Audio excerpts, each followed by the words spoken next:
Hello students, welcome to all of you in my YouTube channel. आज करेंगे बच्चों हम क्लास 11th के मैथमेटिक्स की एक्सरसाइज 3.4 का बेसिक। देखिए सबसे पहले इसके बेसिक के अंदर सबसे पहले हम बात करते हैं बच्चों, आपसे एक बात करते हैं कि आप बताइए, जैसे हमने लिखा, जैसे मैंने लिखा साइन एक्स इक्वल 1/2। मैंने आपसे पूछा साइन एक्स की वैल्यू 1/2 कब होती है, तो आप कहोगे कि सर x की वैल्यू जब हो 30 डिग्री, x की वैल्यू जब 30 डिग्री होगी तो साइन x की वैल्यू कितनी होगी बच्चों, 1/2 होगी। बट प्रीवियस एक्सरसाइज में बच्चों हमने लाइक 3.2 के अंदर एक बात सीखी थी कि फर्स्ट क्वाड्रेंट के अंदर एंड सेकंड क्वाड्रेंट के अंदर, फर्स्ट क्वाड्रेंट के अंदर ऑल पॉजिटिव होते हैं, ठीक है। सेकंड क्वाड्रेंट में बच्चों कौन पॉजिटिव होता है, sine theta and cosec theta positive होता है। सेकंड क्वाड्रेंट में कौन पॉजिटिव होता है बच्चों, sine theta and cosec theta positive होता है। तो बच्चों ध्यान से सुनो, जैसे मैंने आपसे पूछा कि साइन 30 डिग्री, तो आप कहोगे कि सर 1/2 होता है। लेकिन मैं अगर आपसे ये पूछूं साइन 150 डिग्री, साइन 150 डिग्री की वैल्यू आपसे पूछूं मैं, तो आप क्या करोगे कि साइन 150 को क्या लिखोगे, साइन 180 माइनस 30 लिख सकते हैं, और 180 को बच्चों अपने क्या लिख सकते हैं, साइन 90 मल्टीप्लाई टू माइनस 30। तो बच्चों यहाँ पे मैंने एक बात आपको सिखाई थी प्रीवियस एक्सरसाइज के अंदर, 3.2 के अंदर भी, 3.3 में भी कुछ क्वेश्चन थे उससे रिलेटेड। तो बच्चों 90 इंटू 2 माइनस 30, सबसे पहले दो बातें देखते हैं अपने। पहला क्या होता है हमारे पास निशान, और दूसरा चेंज होगा या नहीं।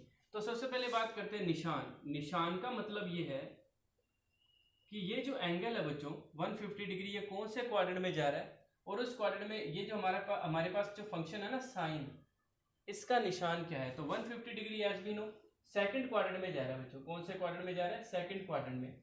तो सेकंड क्वाड्रेंट में साइन का निशान क्या है या साइन क्या है, पॉजिटिव ही है बच्चों, ठीक है। और जब 90 का इवन मल्टीपल होता है तो ये साइन वाला जो फंक्शन है वो चेंज नहीं होता। और मैंने आपको ये भी बताया था ये वाली जो लाइन होती है ये नो चेंज लाइन होती है, ठीक है। ये लाइन जो है नो चेंज है। इससे रिलेटेड जब एंगल लिखा जाता है ना 180 माइनस 30 या प्लस 30, तो कोई भी जो फंक्शन होता है वो चेंज नहीं होता। तो ये जो साइन है कोस में चेंज नहीं होगा, तो इसे हम जस्ट लिखेंगे साइन 30। तो ये फिर से क्या आ जाएगा 1/2। दिस मीन्स साइन 150 की भी वैल्यू 1/2 होती है, और साइन 30 की भी वैल्यू क्या होती है बच्चों, 1/2 होती है। आई बात समझ।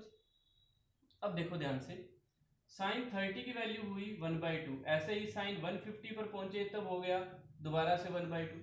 फिर हमने एक रोटेशन लिया और हम फिर से पहुंच गए फर्स्ट क्वाड्रेंट में। अब ये कितना एंगल हो गया, 360 तो यहां तक हुआ बच्चों, प्लस में 30 और हो गया। दिस मीन्स साइन 390 की अगर मैं आपसे वैल्यू पूछूं बच्चों, तो फिर से वो 1/2 हो जाएगा। और ऐसे ही बच्चों ये तो रोटेशन चलते रहेंगे, दोबारा से यहाँ पे आएगा, फिर इसी क्वाड्रेंट में। यानी जब जब एंगल फर्स्ट क्वाड्रेंट के अंदर एंड सेकंड क्वाड्रेंट में आ जाएगा, तो ऐसे बहुत सारे एंगल्स होंगे जिन पर साइन जो है हमेशा वैल्यू क्या देगा बच्चों, सेम देगा, ठीक है। तो ऐसे बच्चों कितने एंगल्स होंगे, पहले तो आपसे मैंने ये पूछा कि कितने एंगल्स होंगे, how many angles are there. तो इसका आंसर है बच्चों की इनफाइनाइट एंगल्स होंगे वहां पे। ऐसे कितने एंगल्स आएंगे, इनफाइनाइट एंगल्स होंगे जिन पर साइन थीटा सेम वैल्यू देता है। लाइक साइन एक्स हाफ बहुत सारे एंगल्स पे देगा, ऐसे ही साइन एक्स की वैल्यू √3/2 बच्चों। √3/2 कितने एंगल्स पे आएगी, पहला तो हो गया 60 डिग्री, जैसे एक तो 60 डिग्री पे आ गया, ठीक है। जब एक्स की वैल्यू क्या होगी 60 डिग्री होगी, तो साइन थीटा वैल्यू क्या देगा, या साइन एक्स वैल्यू क्या देगा बच्चों, √3/2 देगा। आई बात समझ।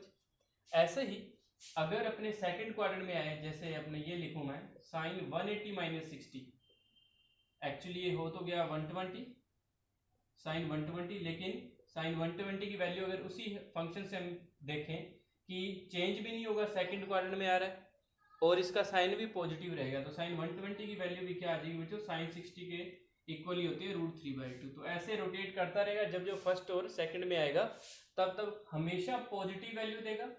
फर्स्ट और सेकंड में जब जब आएगा तो हमेशा पॉजिटिव वैल्यू देगा, और जब जब फोर्थ और थर्ड में आएगा तो हमेशा नेगेटिव वैल्यू देगा कौन, साइन एक्स, साइन वाला फंक्शन जो हमारे पास है। तो ऐसे अगर हम बात करें कि साइन इन्फिनिट वैल्यू देता है, ठीक है, तो साइन के लिए हम एक ऐसा फॉर्मूला बनाते हैं, साइन एक्स फंक्शन के लिए एक ऐसा फॉर्मूला बनाते हैं जिसके अकॉर्डिंग हमें सारे के सारे ही एंगल मिल जाए, ठीक है। जैसे बच्चों हमारी बुक में एक फॉर्मूला गिवन है कि if sine x equal sine y, sine x अगर साइन वाई के बराबर हो, जैसे यहां पर मैं ये लिख सकता हूं ना, जैसे साइन एक्स इक्वल 1/2 है, तो बच्चों मैं इसे ऐसे लिख सकता था ना, sine x equal sine 30, half की वैल्यू ऐसे साइन 30 पुट कर सकता हूं। तो हमारे पास एक फॉर्मूला होता है, ये फॉर्मूला है बच्चों जनरल सॉल्यूशन का। जनरल सॉल्यूशन, जब भी साइन एक्स की हमें वैल्यूज फाइंड करनी पड़ेगी डिफरेंट एंगल्स के लिए, तो उस कंडीशन में हमें जनरल फॉर्मूला आना चाहिए। तो x का फॉर्मूला है x equal n pi plus -1 की power n y, where n belongs to integers. n belongs to क्या होता है बच्चों, इंटीजर होता है। एक बार फिर से sine x equal sine y के लिए आप फॉर्मूला याद कर लो, x equal n pi plus -1 की पावर n y। अब तुम्हारे मन में ये क्वेश्चन आता होगा कि सर ये एक्चुअली फॉर्मूला है कैसे, ये बिहेव क्या कर रहा है, हमें कैसे पता चलेगा कि इससे हमें जो वैल्यूज मिल रही है वो सारी सही मिल रही है। तो बच्चों आप इसके अंदर n इक्वल पहले 0 रखो, n इक्वल 0 रखो, और यहाँ पर है ना साइन x, और इस ये जो मैंने लिखा है ना साइन x इक्वल साइन 30, इसको कंपेयर करो। तो आपके पास y की वैल्यू यहाँ पर क्या है, y 30 डिग्री है ना। अगर इसका इसके साथ कंपेयर करोगे तो y क्या है बच्चों आपके पास 30 डिग्री, ठीक है। तो n 0 रखते हैं सबसे पहले एक एग्जांपल लेते हैं n 0। तो x इक्वल आया बच्चों, ये n इंटू पाई है तो 0 हो गया, ठीक है। और ये -1 की पावर n, -1 की पावर 0, यानी n 0 लेके चल रहे हैं, मल्टीप्लाई 30 डिग्री। तो किसी की भी पावर 0 हो, स्पेशली -1 और 1 की पावर 0 है, तो आंसर आएगा बच्चों 1। तो ये आंसर आ गया 30 डिग्री। तो ये -1 की पावर 0 तो 1 हो गया, 1 इंटू 30 क्या हो गया बच्चों 30 डिग्री। ये देखो हमारे पास 30 डिग्री ही आया, ये देखो आई बात समझ। हमें पता है ना कि साइन एक्स हाफ का वैल्यू देता है, एक तो 30 डिग्री पे देता है। तो n बराबर 0 रखने पर आपको एक एंगल मिला। अब n बराबर 1 रखो बच्चों, देखो क्या आएगा, x इक्वल n की जगह बच्चों पुट किया पाई, n की जगह 1 पुट कर दिया तो 1 इंटू पाई, पाई हो गया, ये प्लस एज इट इज, फिर -1 की पावर 1 आ गया बच्चों, n की जगह क्या पुट किया है 1 पुट किया है, तो -1 की पावर n, y की जगह क्या पुट कर दो बच्चों वही 30। सिर्फ साइन x इक्वल हाफ के लिए बच्चों अपने ये एग्जांपल समझ रहे हैं एक बार, और ये जनरल फॉर्मूला समझ रहे हैं, ठीक है। तो x इक्वल आ गया बच्चों ये पाई एज इट इज, और प्लस माइनस -30, ठीक है। पाई को अगर आप 180 लिखो -30, तो ये देखो 150 डिग्री आ गया। और मैंने यही बताया था आपको इससे पहले एक बार और लिख के दिखाए थे ना, दो एंगल 30 डिग्री पे भी। ये देखो यहाँ पर आया बच्चों, एक तो 30 डिग्री पर वैल्यू दी इसने, और एक ये देखो पाई -30 लिखा था ना, या पाई -30 को अगर आप रेडियन में लिखना चाहो तो आप क्या लिख सकते हो, पाई/6 लिख सकते हो। तो पाई माइनस अगर आप पाई/6 लिखो, या 180 -30 लिखो, 180 -30 कितने डिग्री में बन गया बच्चों 150 डिग्री। और अगर आप रेडियन में लिखना चाहो तो क्या लिखोगे, पाई माइनस पाई/6, this means 6 pi minus pi, it's 5 पाई/6, ठीक है बच्चों। इसलिए sine x equal sine y की कंडीशन में हमारे पास x की वैल्यू क्या होती है, यानी वो जो इन्फिनिट एंगल्स जितने भी आ रहे हैं ना, वो इस फॉर्मूले के अकॉर्डिंग n की वैल्यू इंटीजर रखने पर 1 2 3 4 रखते जाओ, 0 रखो, नेगेटिव भी रख सकते हो आप, n बिलोंग्स टू z है, तो उस कंडीशन में वो हमें रिस्पेक्टिवली सभी एंगल्स मिलते जाएंगे। क्या मिलते जाएंगे, सभी एंगल्स मिलते जाएंगे x के इक्वल में, ठीक है। और y की वैल्यू क्या होगी, सबसे इंपॉर्टेंट क्वेश्चन है यहाँ पे, y की वैल्यू क्या होगी। y की वैल्यू बच्चों वो सबसे छोटा एंगल होगा जो हमें पहले मिला। देखो पहले क्या आया, पहले 30 डिग्री आया था या 150 डिग्री आया, पहले 30 आया ना, तो वो 30 है ना हमारा क्या बिहेव करेगा, y का बिहेव करेगा, वो y की वैल्यू होगी हमारे पास। अब आपके मन में एक क्वेश्चन उठता होगा कि सर जैसे sine x equal sine y की कंडीशन में हमारे पास ये फॉर्मूला है x equal n pi, plus minus 1 की पावर n y। तो सर कोस की कंडीशन में क्या होगा, टेन की कंडीशन में क्या होगा, तो बच्चों वो भी हमारी बुक्स में दे रखे हैं, बुक में दे रखे हैं, सॉरी, तो बुक में दे रखे हैं, तो वहां से अपने उन्हें लिख भी सकते हैं, समझ भी सकते हैं। मैं आपको साइन का समझा दिया, अब कोस का समझाता हूं। देखो बच्चों, साइन, कोस और टेन तीन इंपॉर्टेंट है, ठीक है। अब अपने सीखते हैं बच्चों कोस x इक्वल कोस y की कंडीशन। तो सबसे पहले वही बात 3.2 एक्सरसाइज के बेसिक में हमने समझा कि कोस थीटा पॉजिटिव कब होता है बच्चों। एक तो फर्स्ट क्वाड्रेंट में तो सभी पॉजिटिव होते हैं, तो फर्स्ट क्वाड्रेंट में पॉजिटिव हो जाएगा। और कब पॉजिटिव होगा, फोर्थ क्वाड्रेंट में। अब एक एग्जांपल लेके चलिए, ठीक है। एग्जांपल है बच्चों कोस x इक्वल अपने लेके चलते हैं बच्चों 1/2 ही लेके चलते हैं। तो अब बताइए कोस थीटा की वैल्यू 1/2 कब होती है, आप कहोगे कि सर 60 डिग्री पे होती है। तो 60 डिग्री मान लो, या 60 को आप क्या लिख सकते हो, π/3 भी लिख सकते हो, अगर रेडियन में लिखना चाहो तो। एक बार जो मर्जी लेट कर सकते हैं बच्चों। ध्यान से सुनो, अब मैंने आपको कहा एक तो कोस 60 की वैल्यू निकालो, आपने कहा सर 1/2 होगी। फिर मैंने कहा कोस 300 डिग्री की वैल्यू निकालो। अब ध्यान से देखना, कोस 300 डिग्री की वैल्यू कहाँ पे निकालनी सीखी थी अपने एक्सरसाइज 3.2 में। 3.2 का बेसिक मैंने डिस्क्रिप्शन में लिंक डाल दिया उसका, जिसको 3.2 नहीं समझ आई या 3.2 का बेसिक नहीं पता, वो डिस्क्रिप्शन में जाके लिंक पर क्लिक करके वहां से सीख सकते हैं, ठीक है। हाँ जी, कोस 300 डिग्री को बच्चों अपने ऐसे लिख सकते हैं, जो भी एंगल होता है उसको हमेशा 90 के मल्टीपल में लिखो। इसको ऐसे लिखो 90 × 4 - 60, ऐसे लिख सकते हैं बच्चों, ठीक है। या इसे हम 90 × 3 की कंडीशन में भी लिख सकते थे, ऐसे लिख सकते थे 90 × 3 प्लस में आ गया बच्चों 30, ठीक है। चलो ऐसे लिख लेते हैं 90 × 3 प्लस में 30, इजी रहेगा आपके लिए, 4 पे जाके वापस नहीं आना पड़ेगा। अब बच्चों मैंने दो बातें बताई थी आपको 3.2 में, एक तो निशान, दूसरा चेंज हो गया नहीं। सबसे पहले देखो 90 × 3 + 30 कौन से क्वाड्रेंट में जा रहा है, या मैं आपसे पूछ रहा हूँ 300 डिग्री कौन से क्वाड्रेंट में जा रहा है। तो आप कहोगे सर यहाँ पे 0 डिग्री, यहाँ पे 90 होता है, यहाँ पे 180, यहाँ पे 270 है, और ये 300 डिग्री है, तो सर फोर्थ क्वाड्रेंट में ही जा रहा है। अब बताओ फोर्थ क्वाड्रेंट में कौन कौन पॉजिटिव होते हैं, एक कोस होता है और एक सेक पॉजिटिव होता है। तो बच्चों कोस पॉजिटिव है तो ये प्लस का निशान लगा दिया मैंने। और क्या कोस चेंज होगा साइन में, देखो 90 के साथ ओड है ना, और ये वाली लाइन होती है जो वो चेंज वाली लाइन होती है, तो ये साइन में चेंज हो गया, और ये एंगल लिख देते हैं हम 30, ये आ गया 1/2। देखो कोस 60 की भी वैल्यू क्या थी 1/2, और कोस 300 डिग्री की वैल्यू क्या आई है बच्चों 1/2 ही आई है। इस बात का मतलब भी यही हुआ कि जब जब एंगल रोटेट होके, देखो ये स्टार्टिंग में आया 60 डिग्री, फिर रोटेट होके आ गया 300 डिग्री, ठीक है, फिर रोटेट होके फिर से आ जाएगा यहाँ तक 360 होगा। 360 में पहले कितने एंगल आया बच्चों 60 डिग्री, फिर आया 300 डिग्री, फिर कितना आया बच्चों 320 + 60, ये आ गया 380, 380 आ गया ना, सॉरी यहाँ पे 360 होता है, 360 + 60 ये हो गया बच्चों 420, कितना हो गया 420, ठीक है। फिर ऐसे रोटेट करके आएगा, फिर से यहाँ पे आएगा, फिर से यहाँ पे आएगा, तो ऐसे इनफाइनाइट एंगल जो आएंगे, इनफाइनाइट एंगल्स आएंगे।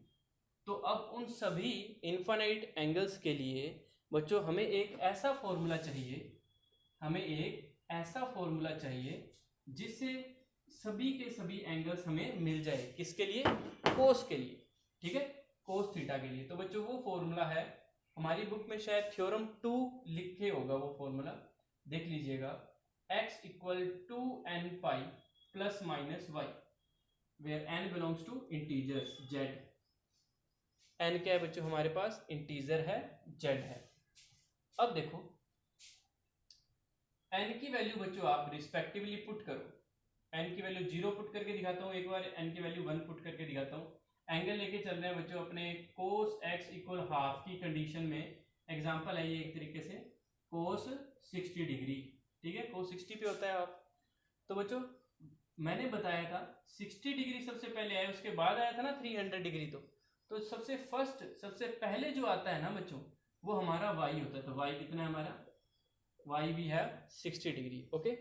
नाउ n = 0, n 0 पे बच्चों ये तो पोर्शन 0 ही हो गया, क्या रह गया, सिर्फ ± y रह गया।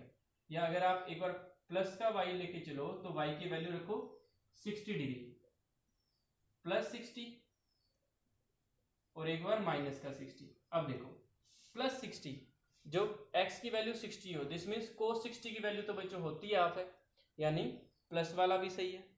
प्लस 60 का मतलब है फर्स्ट क्वाड्रेंट में आया। माइनस 60 का मतलब होता है बच्चों कैसे रोटेट हुआ, ऐसे चला क्लॉकवाइज। जब एंगल क्लॉकवाइज चलता है तो वो रिवर्स हो जाता है और वो माइनस में लिखा जाता है। ऐसे प्लस 60 है तो ऐसे माइनस 60, लेकिन माइनस 60 होने के बावजूद भी बच्चों कौन से क्वाड्रेंट में आया, फोर्थ में। तो फोर्थ में कोस कैसा होता है, पॉजिटिव ही होता है। तो बच्चों 60 डिग्री पे भी कैसी वैल्यू देगा, हाफ देगा कोस, और माइनस 60 पे भी कैसी देगा, हाफ देगा। ठीक है, अब n इक्वल 1 पुट करो बच्चों। y की वैल्यू कितनी है हमारे पास 60, सो x इक्वल 1 की कंडीशन में n 1 पुट करेंगे तो 2 पाई प्लस माइनस 60। हाँ जी देखो, एक तो बच्चों यहाँ पर केस बना, देखो 2 पाई प्लस 60 डिग्री बन गया, एक बन गया 2 पाई माइनस 60 डिग्री। ये पाई वाला रेडियन में है तो बच्चों इस 60 को मैं ना पाई बाय 3 लिख लेता हूँ, ज़्यादा सही रहेगा क्योंकि रेडियन में ही रहेगा फिर एंगल। अब देखो 2 पाई प्लस पाई बाय 3 देखो और 2 पाई माइनस पाई बाय 3 देखो। 2 पाई प्लस पाई बाय 3 किस में जाएगा, यहाँ पे 2 पाई आ गया ना बच्चों, 2 पाई प्लस पाई बाय 3 जाएगा फर्स्ट में, और 2 पाई माइनस पाई बाय 3 किस में जाएगा, फोर्थ में। तो ये तो फर्स्ट में जा रहा है, ये फोर्थ में जा रहा है, फिर से दोनों वैल्यू पॉजिटिव आई। तो बच्चों ये जो फॉर्मूला हमने लिखा है ये किसका जनरल सॉल्यूशन है, जब हमारे पास cos x इक्वल क्या हो बच्चों, cos y। उस कंडीशन में हमारा जनरल सॉल्यूशन क्या होगा, x equal 2n pi plus minus y, where n belongs to z, z is integers, all integers, पूर्णांक।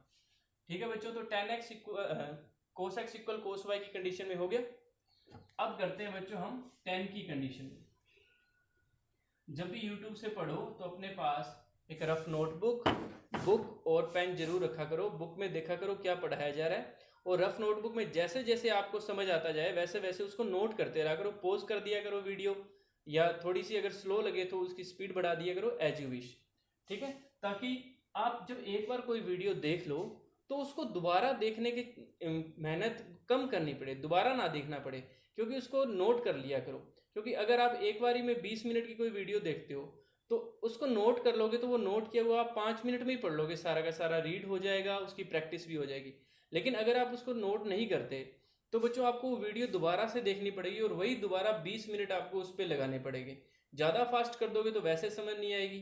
ठीक है, इसलिए रफ नोटबुक जरूर रखा करो हर कंडीशन के अंदर। कोई भी वीडियो आप देखो किसी भी सब्जेक्ट की, डजेंट मैटर मैथमेटिक्स की, कोई भी सब्जेक्ट, अगर आप हिस्ट्री भी पढ़ रहे हो तो भी आप जो वीडियो देख रहे हो उसके शॉर्ट नोट्स बना लिया करो अपने रफ नोटबुक के अंदर, जिसको आप बाद में आसानी से याद कर सकते हो। हाँ जी, थर्ड बच्चों अपने केस लेके चलते हैं, tan x equal tan y की कंडीशन।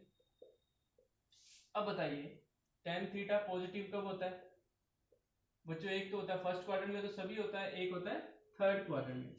फर्स्ट क्वाड्रेंट में तो सभी पॉजिटिव होते हैं, ऑल पॉजिटिव, और कौन से क्वाड्रेंट में आगे बच्चों, थर्ड क्वाड्रेंट में।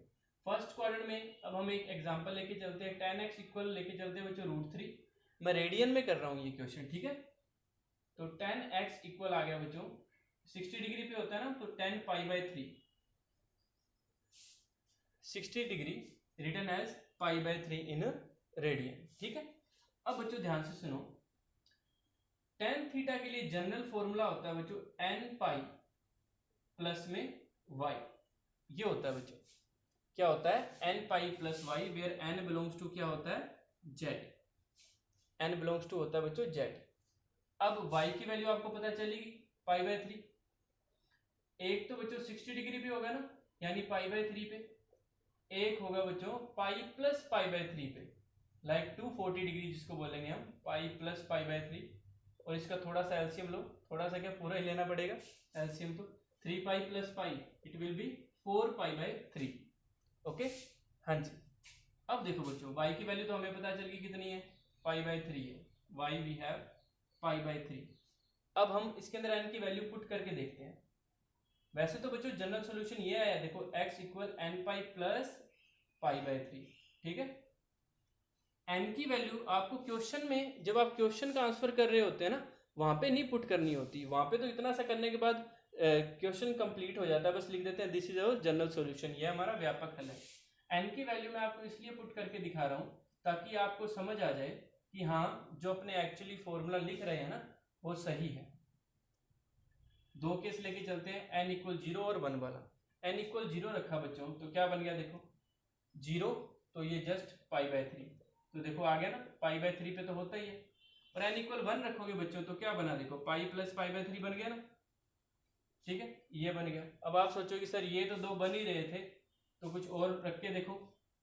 n इक्वल बच्चों जैसे 4 रख लो, चलो तो ये बन गया n equal x equal 4 pi plus π/3 बन गया। क्या बन गया बच्चों, 4 पाई प्लस π/3। तो अब दिमाग लगाओ, 4 पाई प्लस π/3 कहाँ चला गया, देखो ये 1 पाई, सॉरी यहाँ पे 1 पाई, यहाँ पे 2 पाई, यहाँ 2 आया तो 4 पाई भी यहीं आएगा, तो 4 पाई प्लस π/3 फिर से फर्स्ट क्वाड्रेंट में आ गया। तो फिर से बच्चों फर्स्ट क्वाड्रेंट के अंदर आ गया, तो फिर से वही वैल्यू दे देगा ना हमें जो π/3 पे दी थी। 60 डिग्री पे tan 60 पे कितनी दी थी, √3 थी, तो सेम वही इस एंगल पे भी वही वैल्यू दे देगा। दिस मीन्स ये जो हमने फॉर्मूला लिखा है x equal n pi plus y, ये हमारा tan x equal tan y की कंडीशन के अंदर क्या है, जनरल सॉल्यूशन का फॉर्मूला। तो बच्चों आपके पास 3 फॉर्मूले हो चुके हैं, कौन कौन से, पहला बताओ, sin x equal sin y की कंडीशन में बताइए सभी क्या होगा। sin x equal sin y की कंडीशन में बच्चों आपने फॉर्मूला लिखा x equal n pi plus -1 raise to the power n y, ये लिखा, ठीक है।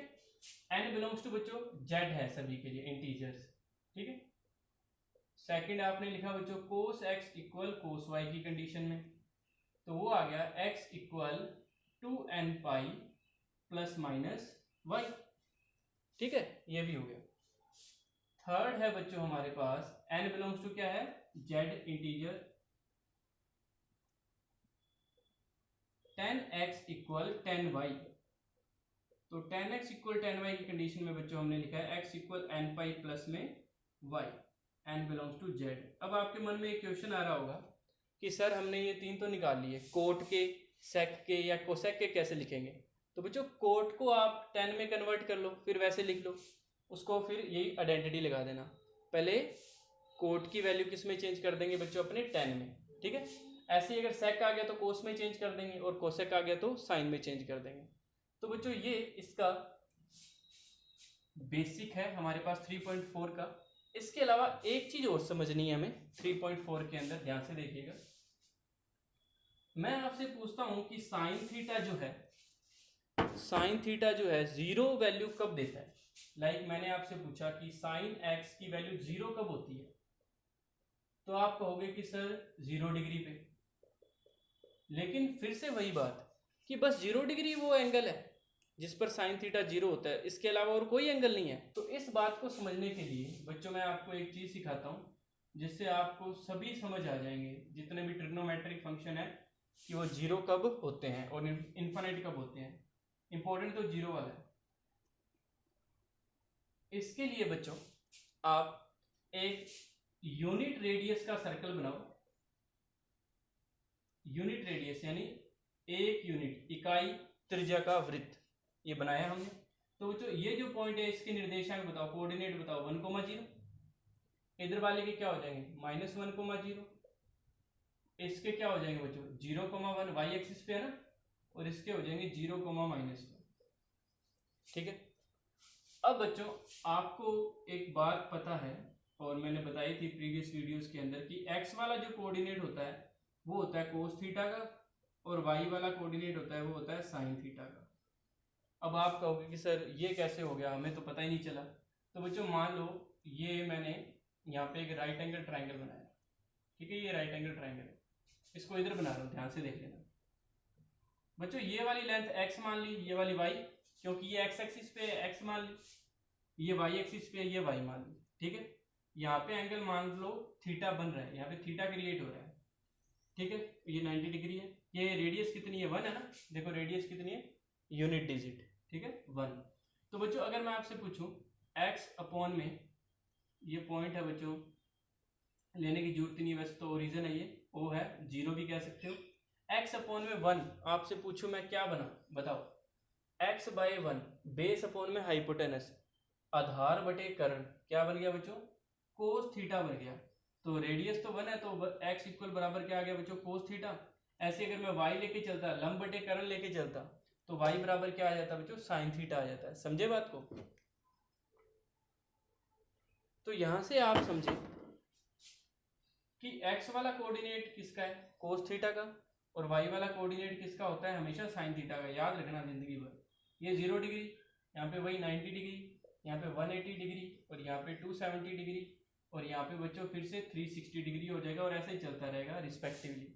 अगर हम बात करें रेडियन में, तो ये पाई हो गया, ये पाई/2 हो गया, और ये बच्चों 3 पाई/2 हो गया, और ऐसे रिस्पेक्टिवली ये 2 पाई हो गया, और ऐसे ही चलता जाएगा। समझे बात को? अब देखो आप ध्यान से, पहले साइन के बारे में बात कर रहे हैं, सिर्फ साइन थीटा के बारे में। साइन, ये देखो बच्चों, ये 0 डिग्री है ना, 0 पे देखो 0 है ना, क्योंकि y कोऑर्डिनेट किसका है, साइन का। 0 पे 0 है, फिर कब हुआ 0, देखो यहाँ पे तो 1 हो गया, फिर 0 कब हुआ, 180 पे, यानी फिर पहले 0 पे हुआ, फिर पाई पे हुआ, देखो पाई पे हुआ, फिर कब हुआ दोबारा, फिर 360 पे हुआ, यानी 2 पाई पे हुआ, फिर दोबारा कब 0 हुआ, 3 पाई पे, फिर 4 पाई पे, फिर 5 पाई पे, फिर 6 पाई पे, 3 पाई पे, 4 पाई पे, 5 पाई पे, 6 पाई पे। ऐसे बच्चों ये तो 0 होता जा रहा है, पाई का जो भी मल्टीप्लायर है वहां पे ये हमेशा 0 हो रहा है। इस बात से आप क्या समझे कि साइन थीटा बच्चों 0 कब होता है, जब इसका थीटा क्या हो, n पाई। क्या हो बच्चों, n पाई। तो ये भी एक जनरल फॉर्मूला बन गया, n belongs to integer. n क्या है बच्चों, वहां पर इंटीजर है। साइन थीटा की वैल्यू 0 कब होती है, जब थीटा क्या होता है बच्चों, n पाई होता है। आई सभी को बात समझ? हाँ जी। तो एक ये फॉर्मूला हो गया आपके लिए।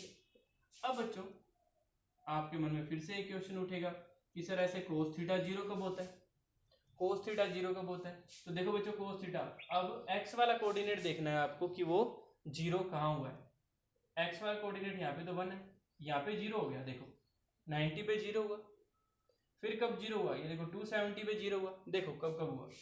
कोस थीटा की कंडीशन में थीटा कब 0 हुआ, 90 पे, फिर 270 पे, फिर ऐसे घूम के आएगा 360 + 90 450 पे। लेकिन इनके अंदर भी एक बच्चों ध्यान से अगर आप देखो तो ये है 90 × 1, ये है 90 × 3, ये है 90 × 5। इस बात का मतलब है जब भी 90 का ओड मल्टीपल होता है, विषम गुणज, देखो जब भी 90 का कैसा मल्टीपल हो, ओड मल्टीपल, विषम गुणज हो ना 1 3 5, तब कोस थीटा क्या हो जाता है बच्चों, हमेशा 0 डिग्री हो जाता है। ठीक है, सॉरी वैल्यू 0 देता है थीटा। तो थीटा 90 का ओड मल्टीपल कैसे लिखा जाता है, उसे ऐसे लिखा जाता है बच्चों, याद रखो 2n ± 1 π/2। तो बच्चों साइन थीटा 0 कब होता है, n पाई पे। कोस थीटा 0 कब होता है, जब थीटा क्या हो, 2n ± 1 π/2। देखो आप अपने दिमाग से फिर से वही प्रोसेस करो, n की वैल्यू 0 रखो, देखो n की वैल्यू 0 रखोगे तो ये ±1 π/2 बनेगा, यानी एक तो प्लस का π/2, ये देखो π/2 पे 0 है, एक माइनस का π/2, यानी यहाँ से चलो ऐसे देखो -π/2 पे भी 0 है। अगर ऐसे चल के आए तो ये बन गया 3 π/2। देखो n की वैल्यू 1 पुट करो आप, देखो 2 1 जा 1 + 1 3 π/2 बन रहा है ना। और ऐसे करोगे तो माइनस वाला चलोगे तो 2 - 1 π/2 बन जाएगा। ठीक है, वो ये वाला आ जाएगा। तो जब कोस थीटा की वैल्यू 0 कब होती है, जब थीटा क्या हो, 2n ± 1 π/2। आई बात सभी को समझ? तो ये साइन के लिए बता दिया बच्चों, ये कोस के लिए बता दिया। अब एक टेन के लिए भी समझा देता हूं कि टेन थीटा की वैल्यू 0 कब होती है। तो बच्चों इसका सिंपल सा वैसे तो आंसर बता ही देता हूं, n पाई पे। अब आपके मन में ये क्वेश्चन उठ रहा होगा, सर n पाई कैसे लिख दिया, n पाई तो साइन का था ना। तो बच्चों खुद ही सोच लो कि टेन थीटा जो होता है वो क्या होता है, साइन थीटा बटे में कोस थीटा होता है ना। क्या होता है, साइन थीटा बटे में कोस थीटा होता है। तो इसलिए टेन थीटा की वैल्यू भी n पाई पे ही 0 होती है। तो याद रखने की एक बस ट्रिक भी मिल गई कि टेन थीटा और साइन थीटा कब 0 होता है, जब थीटा क्या हो, n pi, and n belongs to क्या होता है बच्चों, इंटीजर्स। और कोस थीटा 0 कब होता है, जब थीटा क्या हो बच्चों, 2n ± 1 π/2। तो बच्चों ये हमारे पास जो आज हमने किया, ये 3.4 एक्सरसाइज का बेसिक कंसेप्ट है। आपको 3.4 एक्सरसाइज तभी अच्छी तरीके से समझ आएगी जब आपको ये कंसेप्ट इसका समझ आ जाएगा। तो बच्चों इस वीडियो को अच्छी तरीके से देख लीजिए, रफ नोटबुक में नोट कर लो, इसकी रिवीजन कर लो, आपके जो क्लासमेट्स हैं उनके साथ भी आप इस वीडियो को शेयर कर सकते हो और सब्सक्राइब किए बिना मत